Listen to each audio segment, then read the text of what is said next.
अस्पताल का कमरा किसी कैद खाने जैसा लग रहा था। बस सलाखें लोहे की नहीं, सफेद दीवारों और मशीनों की आवाजों से बनी थीं।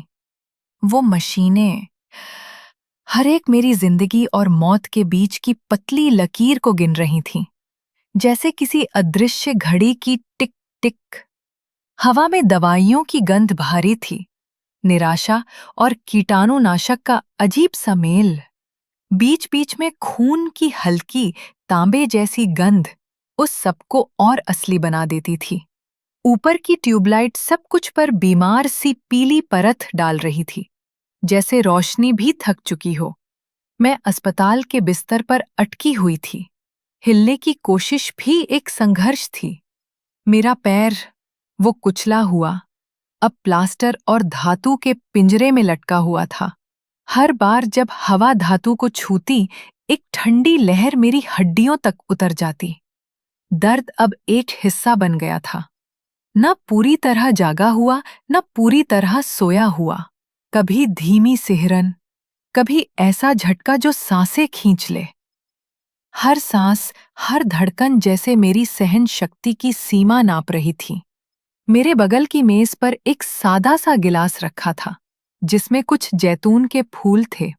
किसी ने शायद शांति के प्रतीक के तौर पर रखे होंगे, पर वो जैसे ही पानी को छूते कुछ ही सेकंड में मुरझा गए। उनकी पंखुड़ियां सिमटकर काली पड़ गईं, इतनी जल्दी जैसे कमरे की हवा में ही जहर हो। मैं बस उन्हें देखती रही, उस मरते हुए पल में जैसे किसी सच्चाई को दोहराता पाया। जिंदगी और सड़न के बीच की दूरी बस एक सांस की थी। कमरे की परछाइयां धीरे धीरे गहरी होने लगीं। रात ढल रही थी और वो साए दीवारों से सरकते हुए ऐसे बढ़ रहे थे जैसे जिंदा हों। हर मूवमेंट के साथ लगता जैसे कुछ देख रहा है, कुछ इंतजार कर रहा है।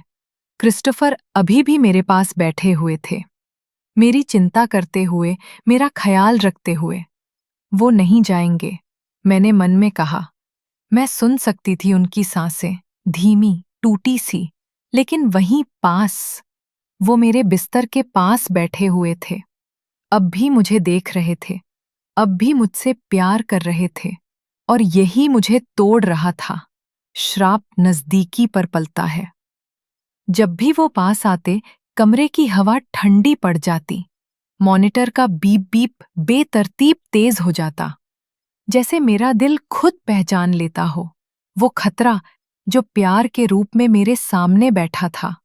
मैं अपनी नसों में ठंडक महसूस कर सकती थी, धीरे धीरे फैलती हुई, बर्फ जैसी। ड्रिप की पारदर्शी लाइनें मेरी त्वचा के नीचे रेंगती हुई लगती थीं, जैसे कोई जहरीला सांप मेरे अंदर रास्ता बना रहा हो। हर बार जब क्रिस्टोफर पास आते, मैं उसे प्यार नहीं, मौत की परछाई समझने लगती थी।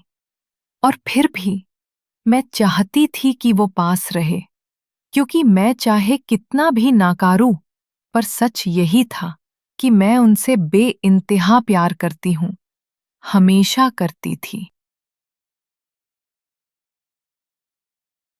कमरे में अब सिर्फ मशीनों की आवाज थी, वही बीप बीप जो जिंदगी की लकीर को बनाए रखती थी। पर मेरे लिए वो हर आवाज किसी सवाल की तरह गूंज रही थी। क्या मैंने सच में उसे बचाया था? मैं अस्पताल के उस ठंडे कमरे में अब बस एक पहरेदार था, अपनी ही बनाई कैद में कैद। एलेनी के बिस्तर के पास वाली कुर्सी पर मैं जागता, सोता, फिर जागता। नर्सें कई बार कहती, डॉक्टर थॉर्न, घर जाइए, थोड़ी देर आराम कर लीजिए। लेकिन मैं नहीं जा पाता था। वो जब भी नींद में करवट बदलती, मैं सतर्क हो उठता। उसका सांस रुकता हुआ सा लगता तो मेरी अपनी सांस अटक जाती। वो मेरी तरफ देखती नहीं थी, लेकिन उसकी आंखों का डर मुझे देखकर और गहरा हो जाता। मैं जानता था, मेरी मौजूदगी उसे सुकून भी देती थी, और वही उसे भीतर से तोड़ भी रही थी। कभी कभी मैं बस उसके पास खड़ा होकर उसके बालों को ठीक करता या उसके तकिए को, जैसे मेरा हाथ याद रखता था कि उसे कहाँ नरमी चाहिए और कहाँ बस जगह। जब वो चम्मच पकड़ नहीं पाती तो मैं धीरे से उसे खाना खिलाता। मेरे हाथ कांपते, पर मैं उन्हें थामे रखता।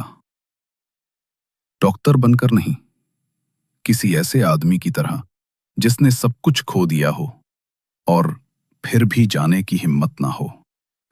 रातों में जब बाकी दुनिया सो जाती, मैं उसे कहानियां सुनाता, देवताओं की, प्यार और श्राप की।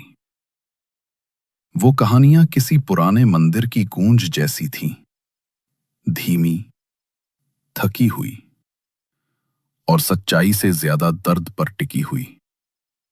श्राप असली नहीं होता एलेनी, मैंने एक रात कहा, उसके माथे से बाल पीछे करते हुए।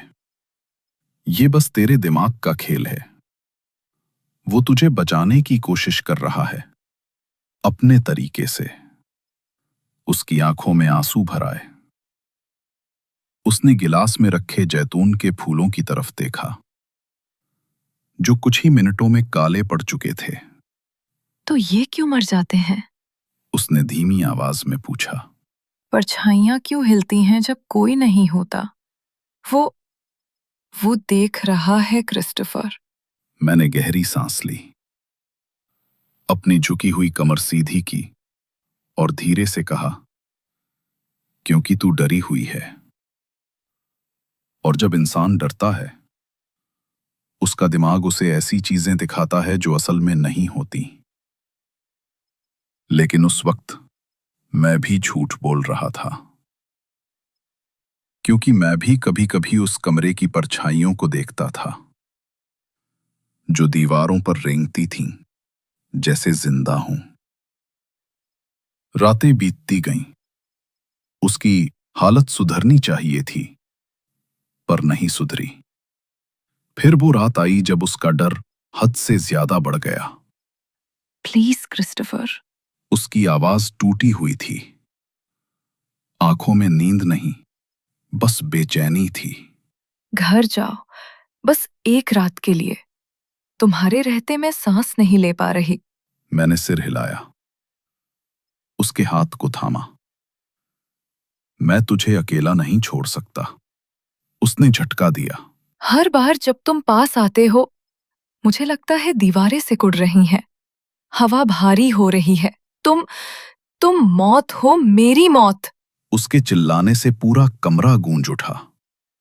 मॉनिटर बेतरतीब बीप करने लगे। अलार्म बज उठा। नर्सें भागकर आईं। मैं पीछे हट गया। और पहली बार मुझे समझ आया कि मैं उसके लिए अब सिर्फ एक चेहरा नहीं था, मैं उसका डर था। उसके बाद उसने मुझे कमरे से बाहर करवा दिया। दरवाजे के पार खड़ा मैं ठंडी लकड़ी पर उंगलियां रखे खड़ा था। एलेनी, बस सुन तो। अंदर से आवाज आई, कांपती हुई। दूर रहो मुझसे, तुम मौत लाते हो। उसके शब्द किसी नुकीले चाकू की तरह धंस गए। मैं फिर भी हर दिन आता, नर्सों से पूछता, क्या उसने कुछ खाया? वो सिर हिलाती, नहीं डॉक्टर, खाना वैसे ही पड़ा है। मैं नोट्स छोड़ जाता।